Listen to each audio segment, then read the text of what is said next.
Well, welcome everyone here in the loft, out there in Zoom land, out there in Facebook land, wherever you are, the video recording.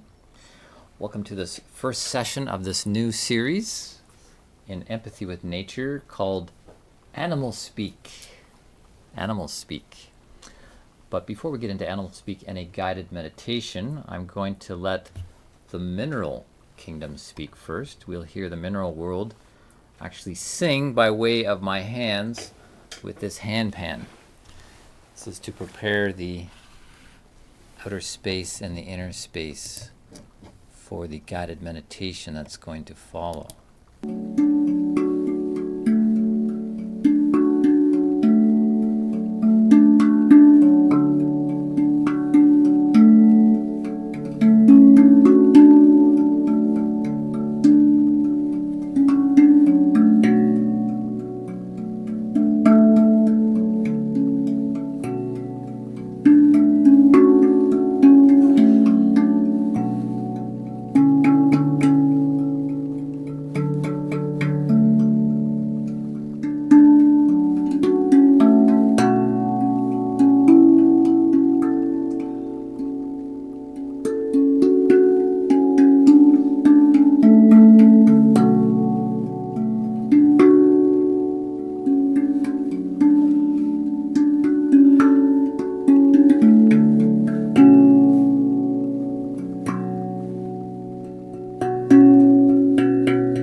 Feel prepared for now going into a guided meditation. I'm going to have an animal speak guided meditation. So just relax, get yourself comfortable, get into a position to meditate for about 10 minutes. And I invite you to close your eyes, and connect with your heart, the center of centers. And taking some deep breaths. Just be with your breath. And allow each breath to take you a little more inward, a little deeper inside.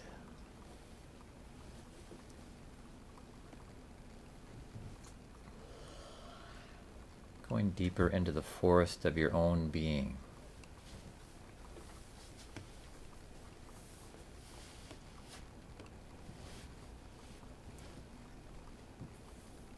And as you enter into the inner wilderness, first connect with the sense of safety in the inner forest. Just allow your heart to be held with this sense of safety, a sense of trust.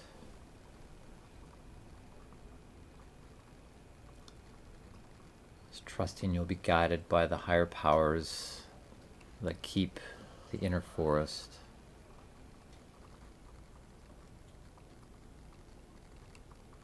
And keep your inner wilderness in the way that is best and most appropriate for you to hold you there.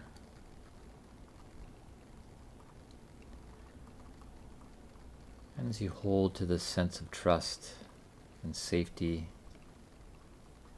in the inner realm,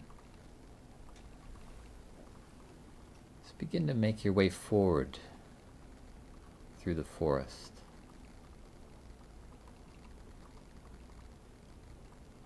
Just following the sense of freshness in the forest.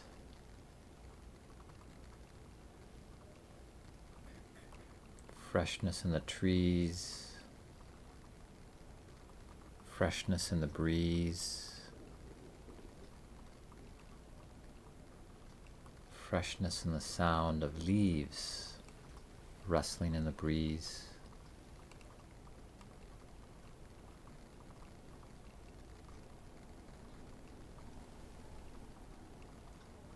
Just feel that freshness and a sense that there is something there for you. Some sort of message is waiting for you.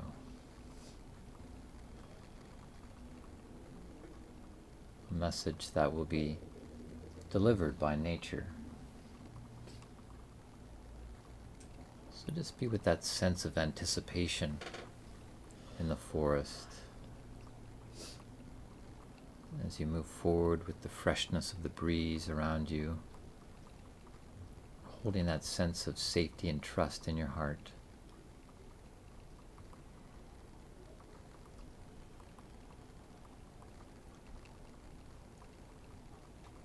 And as you make your way deeper into the forest, you come to an opening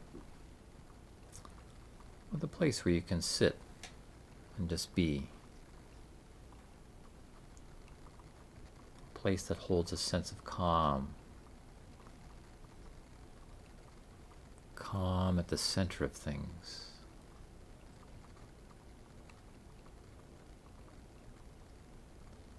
So you sit in the spot with this sense of calm and all of nature surrounding you.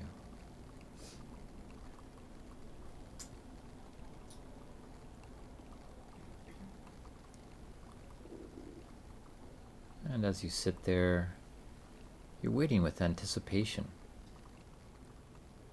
for something for you, some sort of message that nature has for you.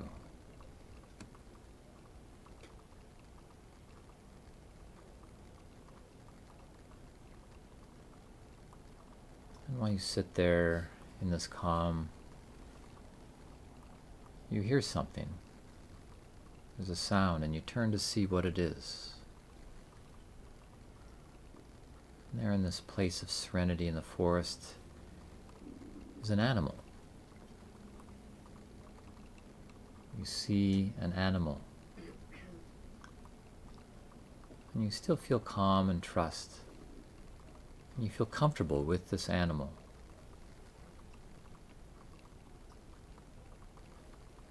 You feel comfortable with this animal you see. You recognize this as an animal with powers, certain powers, a power animal.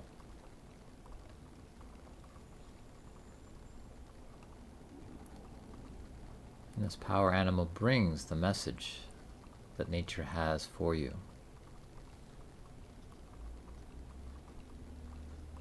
And so you sit there looking at the animal in this place of quiet and calm,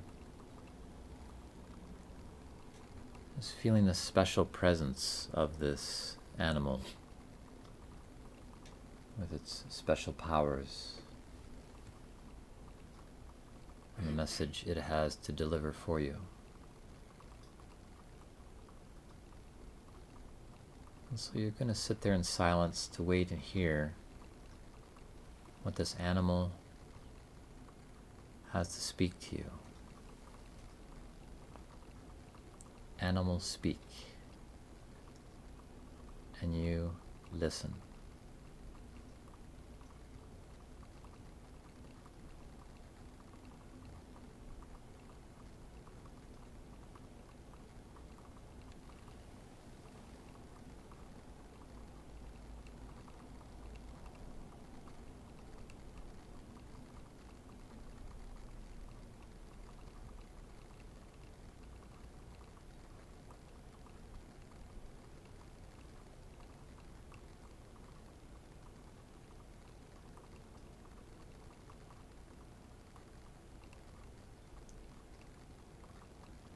Just listening to the animal, receiving what it says.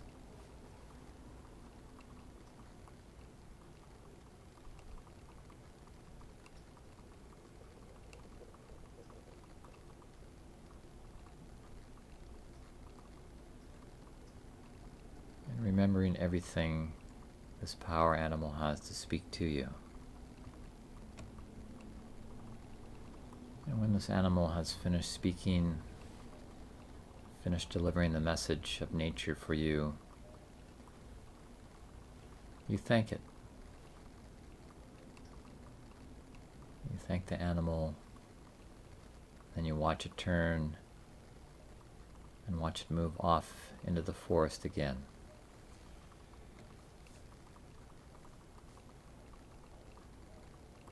But you hold on to what the animal has given you.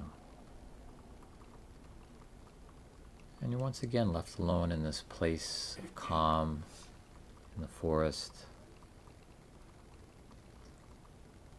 And once again enjoying the cool scents of the forest, the breeze in the leaves of the trees.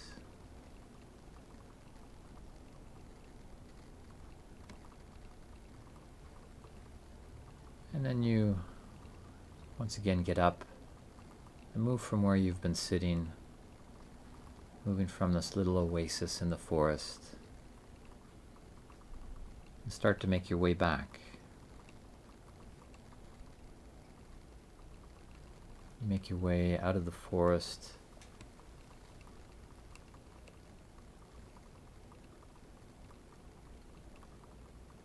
coming back to where you are in this world.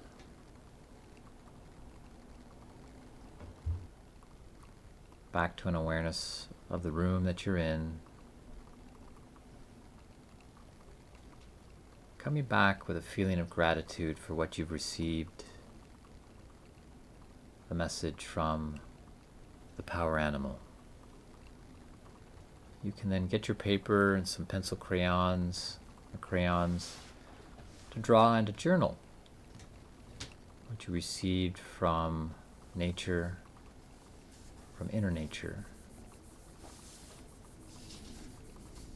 So yeah, we'll take 5 minutes just to reflect on what came.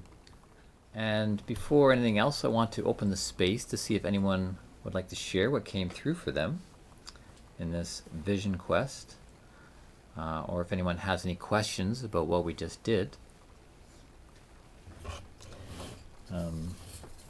I'll go first here just to get the ball rolling.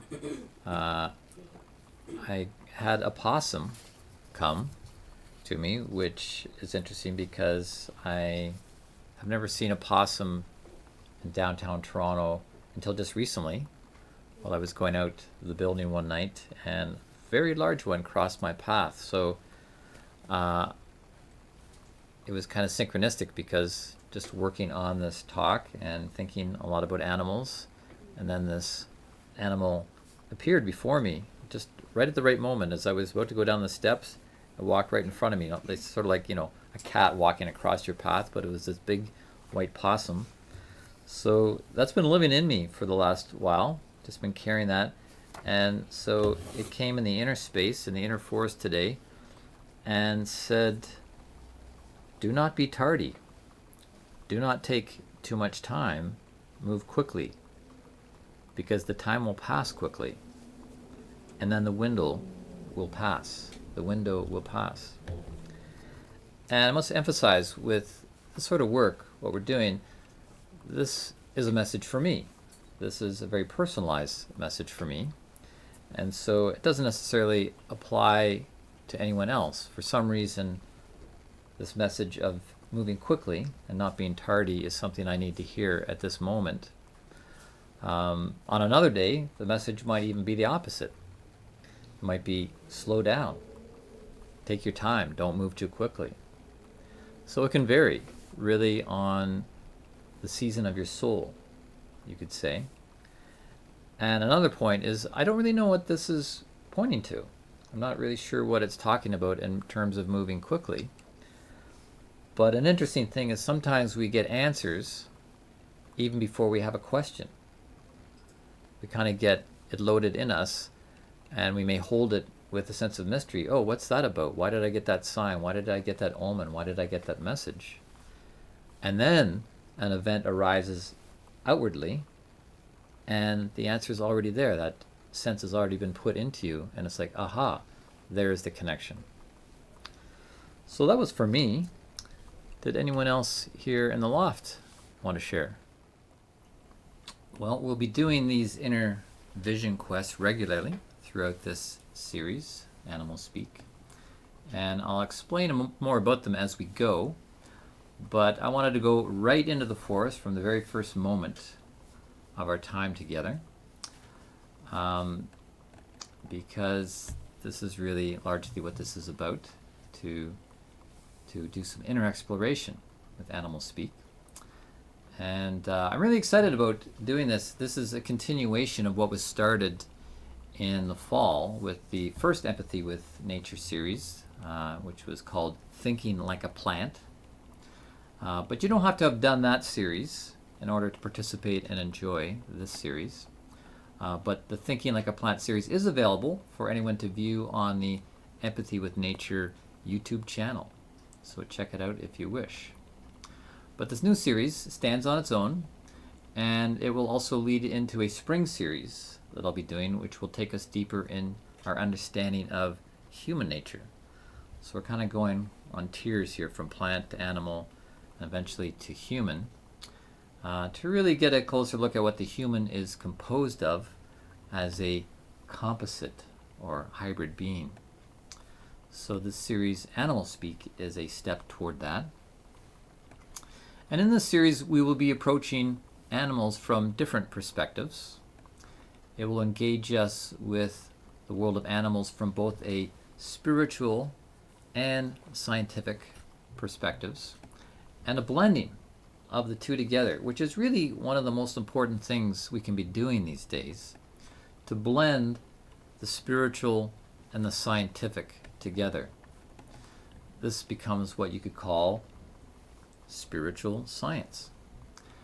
And some of this will draw from the work and ideas of the likes of Rudolf Steiner and others, such as Johann Wolfgang von Goethe, who could even be considered the patron saint of the spiritual scientific movement. Each of the domains on their own, spirituality and science, are limited in their own right. But when brought together, they become a powerful combination and opens up a lot of potential, which is otherwise locked up. And what it unlocks is the potential in us.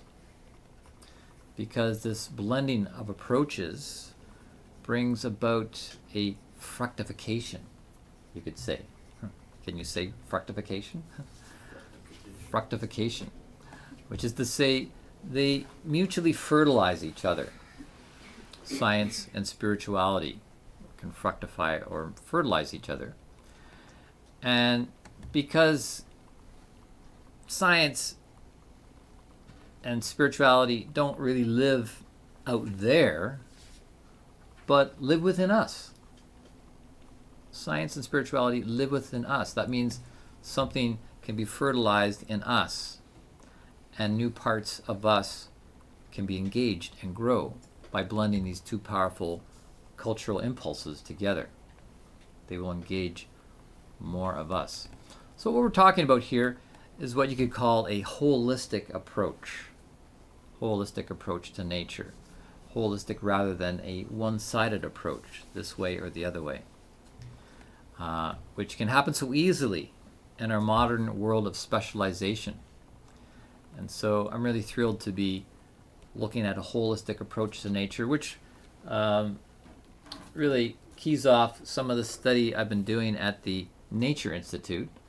I'll talk more about my background later, but I am in the midst of doing studies at the Nature Institute, and one of my mentors is Craig Holdridge, who's written this book, Seeing the Animal Whole and Why It Matters.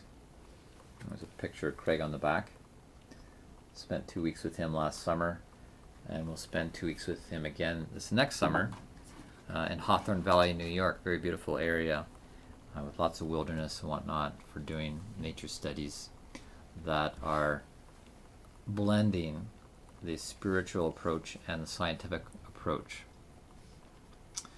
So, doing this with the aim that we can explore ourselves.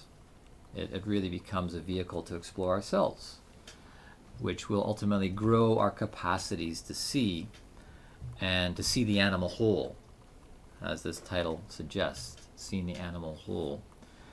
And from there to see with new eyes, which ultimately allows us to see and understand everything. To see and understand everything, which may sound like a grandiose statement, that we can see and understand everything. But the only block there has ever been to understanding everything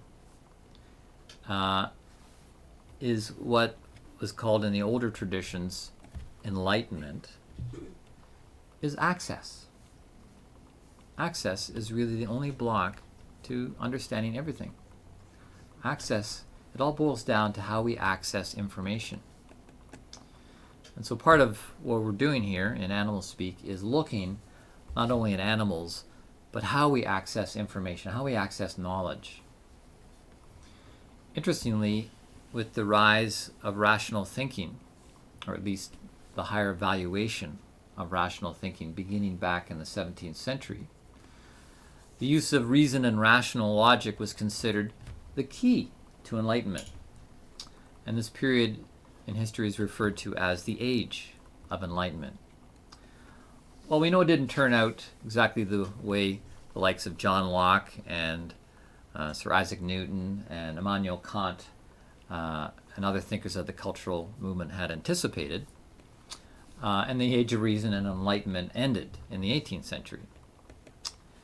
None of these thinkers were pointing to an important capacity in the human being. And we will employ this important capacity for accessing information and knowledge as we seek to gain more knowledge, insight, and even enlightenment from and about animals and nature in general in this series. And the title, Empathy with Nature, really points to this other capacity that was missed in the Age of Enlightenment, that of empathy, which is quite different from the capacity of reason, rationale, and logic. In some ways, quite opposite to these other capacities. So we're going to increase the tools in our toolbox to explore the nature of things and accomplish something our predecessors were unable to achieve, which is to let animals speak to us. So the title, Animal Speak, points to the ultimate aim and intention of this work, which is to allow nature to speak to us and reestablish nature as our teacher. So this holistic and balanced approach empowers us to not only look at things in nature, to examine them, classify, define, etc., in a scientific mode of inquiry, but also to allow nature to once more speak to us through the more empathic, intuitive, and shamanistic arts. For nature to speak to us of her secrets, or as what Johann Wolfgang von Goethe said, and Goethe, who was not so much a part of the Age of Enlightenment, but rather part of the counter movement, part of the Romantic movement, which opposed the over-mechanization of nature through its dry, rational thinking and deconstruction of nature. But he fought rather to maintain a personal connection to nature. And he referred to nature's open secret. Nature's open secret, which he spoke of in one of his poems. Goethe, of course, is a great literary figure from that period in German history, also a scientist, though, at the same time. Interesting balance in his own life, a holistic approach, being both a scientist and a poet, writer, and artist. And so he spoke of nature being full of secrets, but open secrets. And all we needed to do was to grow the eyes to see and grow the ears to hear. Again, it's all about access. So we started this session with a vision quest to exercise a specific capacity for accessing through visualization and engaging the imagination and even the inner hearing. Some may say this is totally unscientific as a way of accessing information, but it is actually just more of a shamanistic way of accessing. which is something we'll be exploring more, as kind of an ancient but new shamanistic approach to nature, and how this will involve animals in our work, sometimes real animals, sometimes spirit animals, power animals. But before we go down that deep rabbit hole with all its twists and turns of the rabbit warren, let us step back a moment and ask the simple question, what is an animal? What is an animal? Well, some might say it is something that is a sentient being. You might find that in a dictionary definition. A sentient being, something that has senses and has experiences through these senses, and as a result of these experiences has sensations as a sentient being. So this would include us as humans, which, of course, no denying, we share something of an animal nature as composite hybrid beings. But recent research shows that there's also something of an overlap with the plant kingdom. That plants sense things in their environment, which is quite obvious. We can see how they respond to light and dark, to warmth and cold. But they also have sensations as a result of stimulus, which includes the presence of humans in their environment. And there is fascinating research to look at this. So the question is, where do you draw the line between what is a plant and what is an animal? It may seem obvious to some, but then, of course, there's the whole mystery around mycelium and mushrooms and how they fit into that. Because the fungi world has more DNA in common with animals and humans than vegetables. And yet we all find mushrooms in the vegetable section at the supermarket. The fungi family actually stands in a category all its own. That is something of an in-betweener in the evolution of species. And because of this, they have actually a lot of power to offer. Some of it life-giving power, and some of it destructive or decompositional. So we will look more at them in a later session. But with animals, back to this question, what is an animal? If we look at the word animal in English, which actually comes from the Latin animale, we can see there are other related words: animated, animation, animosity. Animated refers to something that moves. Well, back to the plants. Plants have movement as well. A plant is alive. It grows and moves its roots around in the earth, and it grows up, reaching for the heavens. But we can see the limitations in a plant's movement as compared to an animal, which is not rooted in one place. So one could say one difference between a plant and an animal in a word is freer to move. Freer to move. An animal is freer to move. And of course that again would include us. We are freer to move than a plant. Even though we do have something of a plant nature in us, as was shown in the series, Thinking Like a Plant. Because we're composite beings. The Latin word animale is also sometimes used to refer to something that breathes, has breath, and therefore living because it breathes.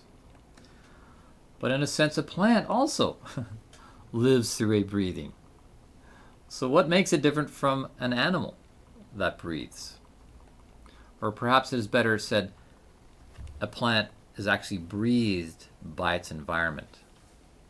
Because we see how the air around it touches it, moves it, and so the plant in a way is breathed by the environment whereas an animal can breathe in the environment.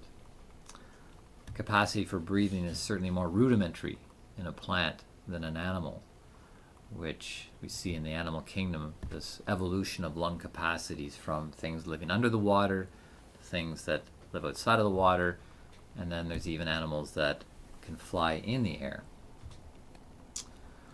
So again, we could say this thing is really a matter of degree, from moving up from the mineral kingdom, the plant kingdom, through the fungi kingdom, the animal kingdom, to the human kingdom. The word animale is also sometimes translated as soul. It refers to something that has soul. Now we're beginning to consider more of the inner life of a being, which again can be looked at in terms of degrees. In the books like Hidden Life of Trees and The Secret Life of Plants, there are glimpses into the inner life of plants.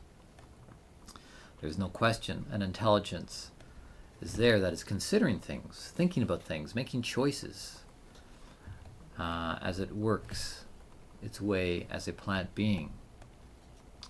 But it becomes more obvious in animals that there is something of a soul life, an inner life, actually moving inside the animal. For one thing, this inner life can be expressed outwardly through sound. Sounds that are made by animals. And this production of sound is supported by the fact that it has lungs, lung apparatus that it's evolved, and along with its larynx and mouth can express its inner life outwardly through sound. Whereas plants don't have this apparatus, lungs and so forth, to make sounds. But these plants are incredible. There is some fascinating research done, and you can see and hear it on YouTube, where sensors are being attached to plants' leaves, which with the device measures the biorhythms and the movement of water within a plant's leaves. And of course, this movement, with any kind of movement, there's going to be frequencies. There's frequencies being emitted. Frequencies that can't be heard by the human ear, but the sensitive electronic devices can register them and then convert these into these inaudible frequencies into sound that is played through a MIDI synthesizer. So we're giving voice to plants through our modern technology, which they wouldn't otherwise have. So, but if you don't have the technology, you can also just sit with a plant and allow the energy field of your etheric body be bathed by what is being emitted from the etheric body of a plant. And then you can bypass this whole ear electronic device part, because the plant is putting out these sound frequencies, but they're just inaudible to the human. What's fascinating is that both the plant and animal emit sound frequencies to express what is going on for them. With plants, it's inaudible. With animals, some are audible. But some are also inaudible with animals.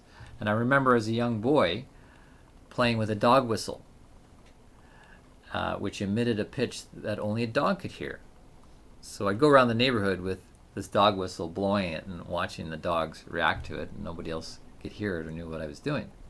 Great fun.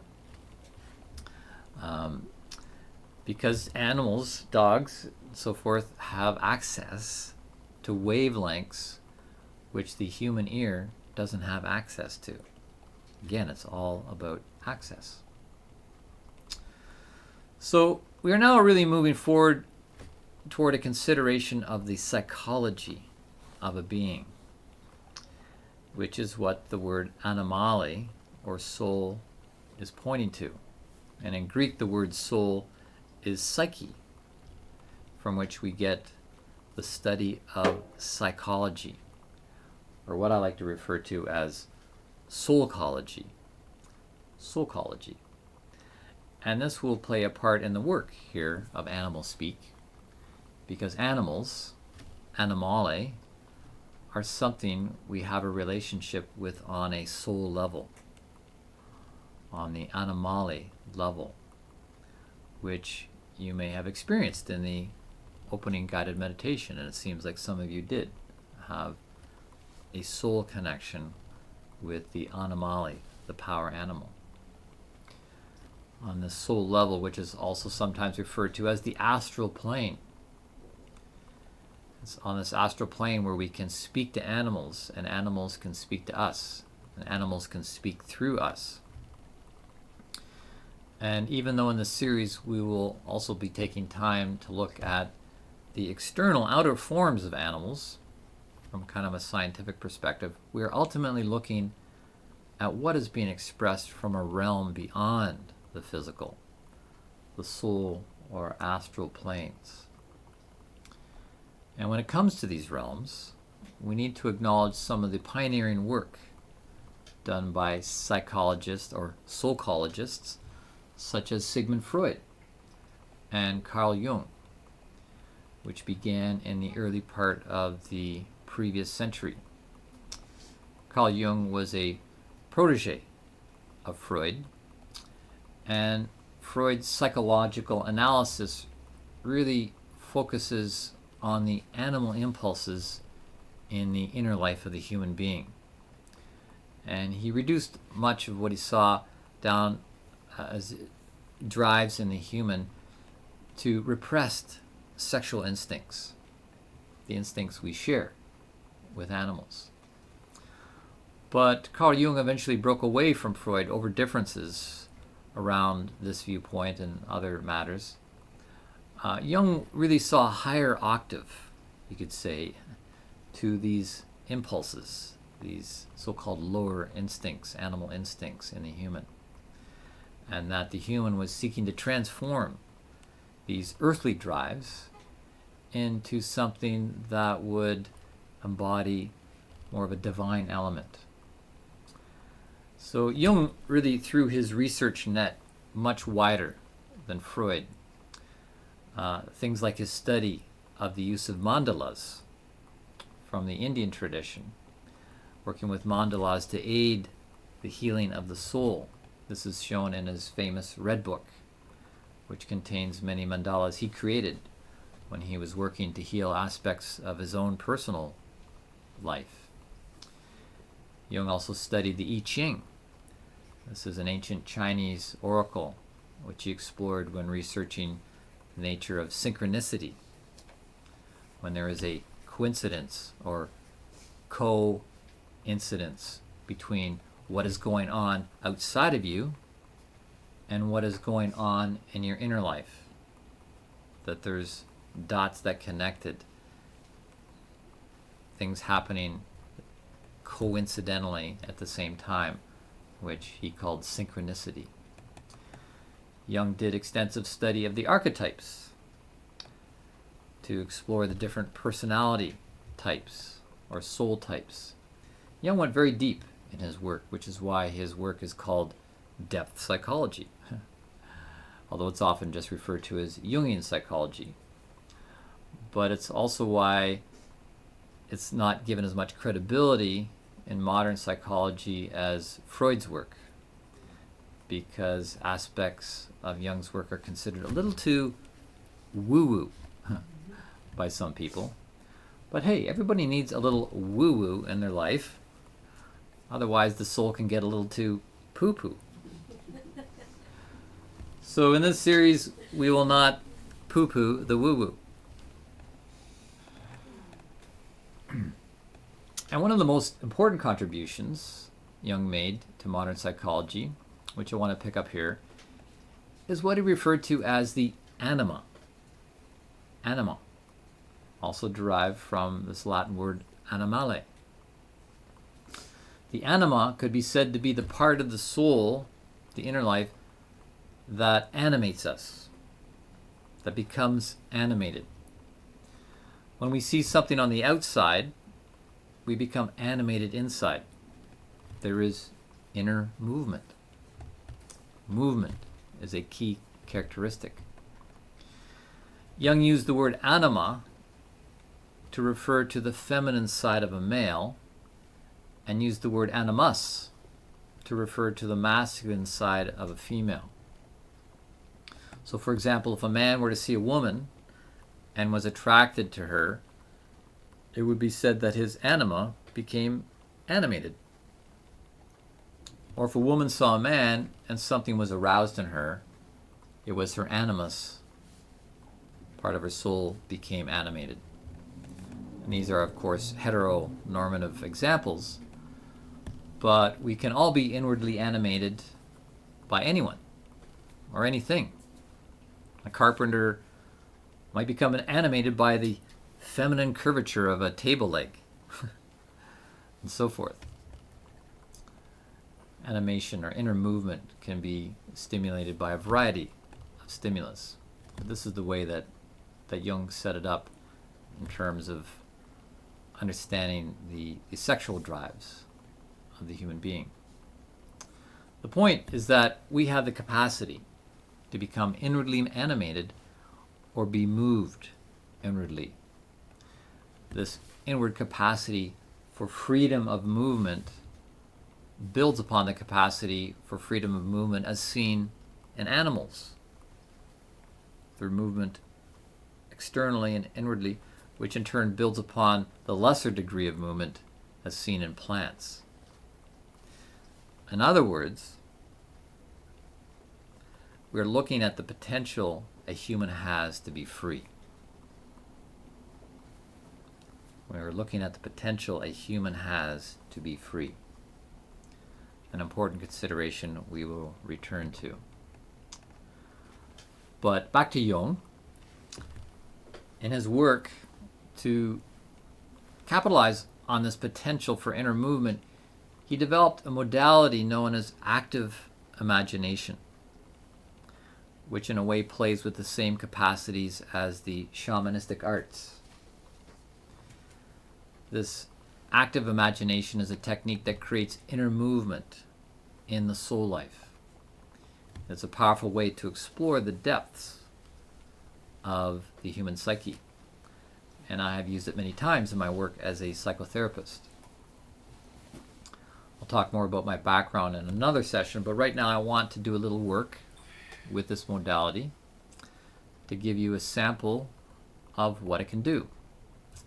An exercise with active imagination, or what I sometimes call animagination. Animagination. I always got to come up with new words. That's how my active imagination operates. It likes to move and come up with new words. Animagination, to animate the inner life. So in this short exercise we're going to do right now, we're not going to go back into power animal land. This is going to focus more on form. Form, geometric form, to be precise. And working with form will become important as we explore the world of animals more, because when we think of animals, we really think about their form. The form of one animal is what distinguishes it from another animal. But this simple exercise is working with simple forms just to do some active imagination. So get yourself ready again for a little bit of meditative work. Getting a good upright posture so you can be in your verticality, you can be in your spine, and you can be in your eye. Closing your physical eyes to open your inner eye. You can just be with your breath for a few moments, allowing each breath to involute you more.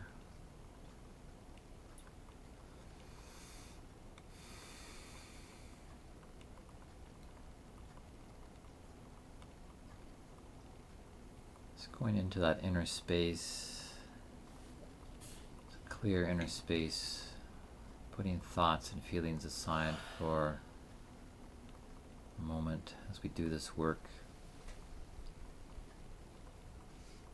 And in this space, imagine a dot in the space. Single dot. It can be anywhere in the inner space. It can be moving, it can be any color. Just see a single dot somewhere in your inner space.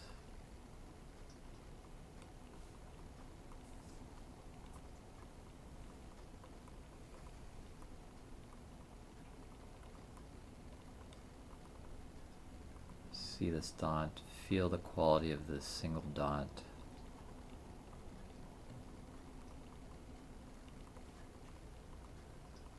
Be with it as it is with you. And now see another dot come into the inner space and join these two dots together, creating a line. A line between these 2 points.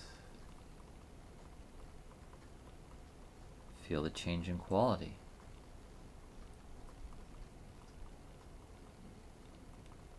Two dots joined by a line.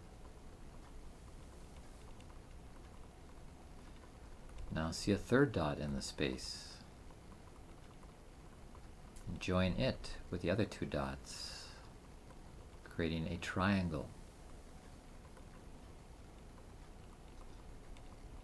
See a triangle floating in the inner space. I feel the qualitative difference this has from the line.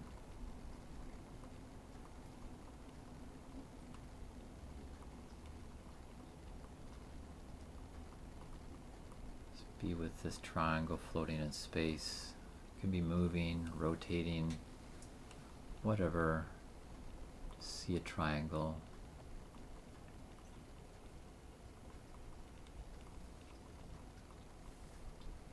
Now bring another dot into the space. Open the triangle to include this fourth dot and see how this forms a square.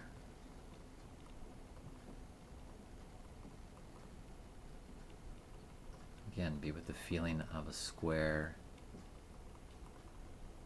in the inner space.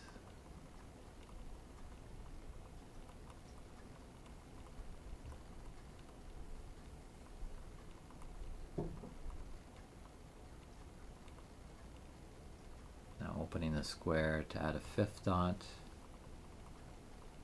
joining all the dots together around the perimeter. See the formation of a five-sided form, a pentagon.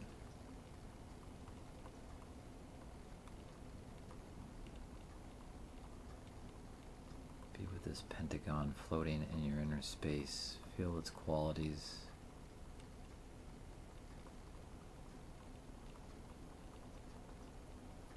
Now a sixth dot being added, opening up the pentagon to create a six-sided hexagon.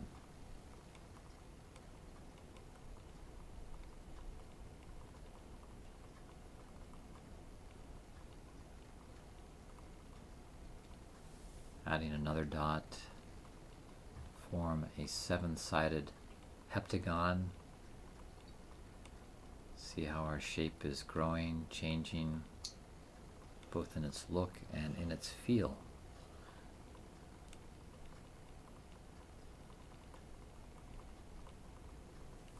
Now I leave you to continue to allow other dots to come in, continuing to add to the form, more dots, more sides.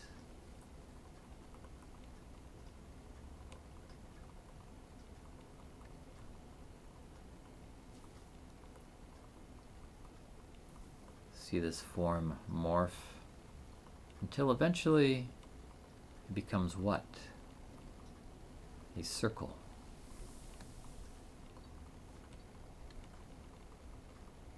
So allow it to grow, to become a circle. See now this single dot has grown to become a circle.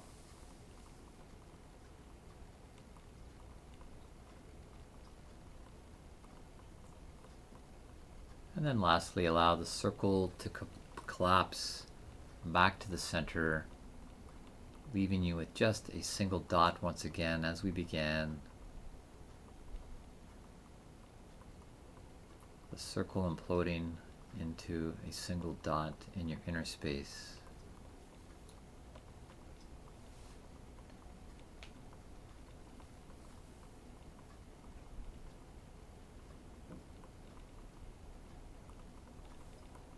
Just enjoying the feeling of that experience, the active imagination, just a simple exercise to exercise it, exercise your animagination. Yeah, if it was challenging for you, that might be because your imagination muscle needs some exercise. Your animagination needs to be taken for a walk more often this way. Rather than being a couch potato in front of the TV. The thing with TV and movies is we are being spoon-fed images that are created by others. So sometimes our capacity to mental picture becomes a bit atrophied and weakened because of that. But you'll have more opportunities to exercise your animagination in the future sessions of Animal Speak, where we will go deeper again into spirit animal land. But yeah, we're winding down our session for this evening, this first session. As we get to the end here, what we're going to do is wrap it up. I'm going to give some Animal Speak assignments for the week. And then there'll be a 5-minute break, followed by an optional music making session here for those of the people that are in the loft. Before we do that, I first want to do the same self-test we did in the Thinking Like a Plant series, where you get a measurement as to how alive inside you are. How alive inside you are. This is cueing off a quote from Goethe, Wolfgang von Goethe, our patron saint of this work, where he said, "If we want to behold nature in a living way, we must follow her example and make ourselves as mobile and flexible as nature herself." I'll repeat that. From Goethe, if we want to behold nature in a living way, we must follow her example and make ourselves as mobile and flexible as nature herself. So how mobile and flexible are you? Within, not your legs. I'm talking about within. How animated can you be that you can behold the livingness of nature? So on a scale of 0 to 10, 0 being the lowest and 10 being the highest, how much does your inner life emulate the livingness of nature? See what number comes spontaneously for you. Now I'm going to give the Animal Speak assignment for the week. And there are 3 things. First being, pay attention to pay attention to animals. Look at animals outside. Look at animals in books. Look at animals on the internet even. And take a picture of the animal that you're looking at, like you're taking a snapshot. You capture the image of that animal in your mind's eye, and then you close your eyes and let the image of the animal develop in the mind, similar to how a Polaroid camera works, where it takes a snapshot and then slowly the image appears on the film. Right? So I'll repeat that. You just want to pay attention to animals around you, outside or in books, or go online, and you can take a snapshot of that animal, hold it in your mind, and let that image develop in your mind. This is going to give your animagination a daily walk around the block, so to speak. A simple but profound exercise that will set us up for the future work. Second of all is pay attention to what comes toward you in life. This may be some animal encounter you have, like I had with a possum last week. I saw outside. And then today, a possum appeared to me in the inner space. So this possum has come to me outwardly and inwardly. These things may come to you in visions or in dreams. And there may be signs and omens that are given to us from the other world. And we want to pay attention to these. And so we'll talk about this more in the future, what this whole thing is around animal speak and receiving signs and omens through the shamanistic type of work. But right now, just pay attention to what's coming toward you. For example, I had something come to me last week when I was shopping at a health food store, and a package of mugwort called to me to buy this mugwort, and I doused it with my pendulum, and this resonated with my field, so I bought it. Not even sure why I was buying it or what mugwort was for, but then someone synchronistically started talking about mugwort a few days after that, and I discovered that mugwort helps increase awareness of dreams and can stimulate lucid dreaming, which is great. It's perfect. This is what we need for this work in animal speak.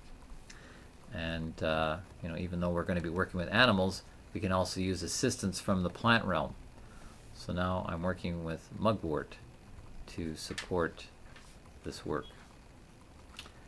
And thirdly, to do an exercise that I give to everyone everywhere in all my classes.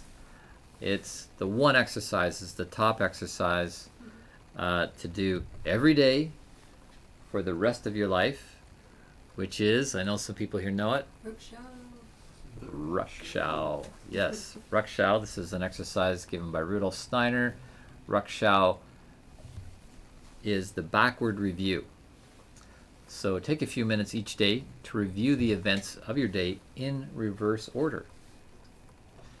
View yourself from an objective, higher perspective, going through your day backwards. What do you see? What are you shown? What do you learn about yourself? This exercise is a way to strengthen many things, including mental picturing, memory, empathy, and self-knowledge. And I will post these assignments on the Empathy with Nature webpage, which is part of the Power for Conscious Living website. And they'll also be in the email that I'll send out in 2 days, along with the link for the YouTube video of this. This has been recorded. No one on the Zoom is going to be in the recording, but yeah, the recording is going to be uploaded to YouTube, so you can watch it again. You can send it to someone else. So that link will be in the email, along with these, the link to the web page with these Animal Speak assignments. If you're not on the email list, you can send me your email and you will get a weekly reminder plus the weekly link.